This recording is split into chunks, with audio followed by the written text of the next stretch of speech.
ನಮ್ಮ ಸಂಘದ ಅಧ್ಯಕ್ಷರು ಹಾಗೂ ಕಾರ್ಯಕಾರಿ ಮಂಡಳಿ ಸದಸ್ಯರುಗಳು ಈ ಮೂಲಕ ತಮ್ಮಲ್ಲಿ ಮನವಿ ಮಾಡಿಕೊಳ್ಳುವುದೇನೆಂದರೆ, ನಮ್ಮ ಸಂಘದಲ್ಲಿ ಸರ್ಕಾರದ ಯಶಸ್ವಿನಿ ಯೋಜನೆಯಡಿ ಸರ್ಕಾರದ ಯೋಜನೆಯಾಗಿದ್ದು, ಈ ಯೋಜನೆಯಡಿ ನಮ್ಮ ಸಂಘದಲ್ಲಿ ಷೇರು ಸದಸ್ಯತ್ವ ರೈತರು ಯಶಸ್ವಿನಿ ಯೋಜನೆಯನ್ನು ಮಾಡಿಕೊಳ್ಳೋದಕ್ಕೆ ಅವಕಾಶ ಇರುತ್ತದೆ.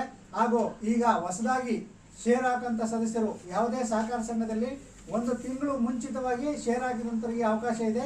ಅದೇ ರೀತಿ ಇದುವರೆಗೂ ಈ ತಿಂಗಳು 20ನೇ ತಾರೀಕುವರೆಗೂ ದಿನಾಂಕ 20/2/2026ವರೆಗೆ ಷೇರು ಹಾಕಿ ಸದಸ್ಯತ್ವ ಹೊಂದೋಕ್ಕೆ ಅವಕಾಶ ಇರುತ್ತದೆ. ದಯಮಾಡಿ ಷೇರು ಹಾಕಂತ ಸದಸ್ಯರು Aadhaar card, ration card xerox, PAN card xerox ಹಾಗೂ ಫೋಟೋಗಳನ್ನು ತಂದು ಸಂಘದಲ್ಲಿ ಕೊಟ್ಟು ಷೇರು ಸದಸ್ಯತ್ವವನ್ನು ಹೊಂದಬಹುದು. ಮತ್ತು 20ನೇ ತಾರೀಕು 20/2/2026 ಷೇರು ಹಾಕೋದಕ್ಕೆ ಲಾಸ್ಟ್ ಡೇಟ್ ಆಗಿರುತ್ತೆ. ಆ ಅವಧಿಯಲ್ಲಿ ಷೇರ್ ಹಾಕಿದರೆ ಮಾರ್ಚ್ 31ರವರೆಗೆ ಅವಕಾಶ ಇರುತ್ತೆ. ಆ ಅವಧಿ ಒಳಗೆ ನಿಮಗೆ ಆರೋಗ್ಯ ವಿಮೆ ಮಾಡಿಕೊಡೋದಕ್ಕೆ ಅನುಕೂಲ ಆಗುತ್ತೆ. ದಯಮಾಡಿ ಇದರ ಪ್ರಯೋಜನವನ್ನು ಪಡೆಯಬೇಕು ಅಂತೇಳಿ ಕೇಳ್ಕೊತಾ ಇದ್ದೀವಿ. ಈಗ ಯಶಸ್ವಿನಿ ಯೋಜನೆಯಲ್ಲಿ ಸರ್ಕಾರದಿಂದ ಈಗ 4 ಜನ ಸದಸ್ಯರಿಗೆ 500 ರೂಪಾಯಿ ವಂತಿಕೆಯನ್ನು ಮಾಡಿದ್ದಾರೆ.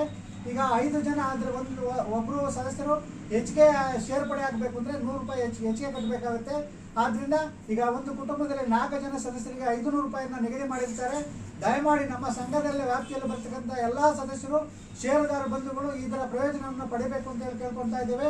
ಅದೇ ರೀತಿ ಸಂಘದ ಇದು ಯಶಸ್ವಿನಿ ಯೋಜನೆಯ ದಿನಾಂಕವನ್ನು ಸರ್ಕಾರ 31/3/2026ರವರೆಗೆ ಅವಕಾಶ ನೀಡಿದೆ. ದಯಮಾಡಿ ಸಂಘದ ವ್ಯಾಪ್ತಿಯಲ್ಲಿ ಬರ್ತಕ್ಕಂಥ ಎಲ್ಲ ಷೇರುದಾರ ಸದಸ್ಯರು ಇದರ ಪ್ರಯೋಜನ ಪಡ್ಕೊಳ್ಬೇಕು ಅಂತೇಳಿ ಕಳಕಳಿಯಿಂದ ಪ್ರಾರ್ಥಿಸಿಕೊಳ್ತಾ ಇದ್ದೇವೆ.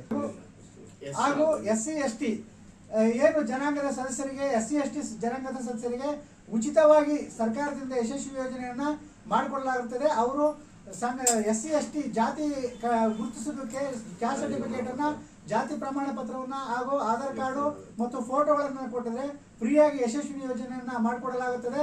ದಯಮಾಡಿ ಎಲ್ಲ ಸದಸ್ಯರು ಇದರ ಪ್ರಯೋಜನವನ್ನು ಪಡೆದುಕೊಳ್ಳಬೇಕು ಅಂತೇಳಿ ಕಾರ್ಯಕಾರಿ ಮಂಡಳಿ ಪರವಾಗಿ ತಮ್ಮಲ್ಲಿ ಸವಿನಯ ಪ್ರಾರ್ಥನೆಯನ್ನು ಮಾಡಿಕೊಳ್ತಾ ಇದ್ದೀನಿ.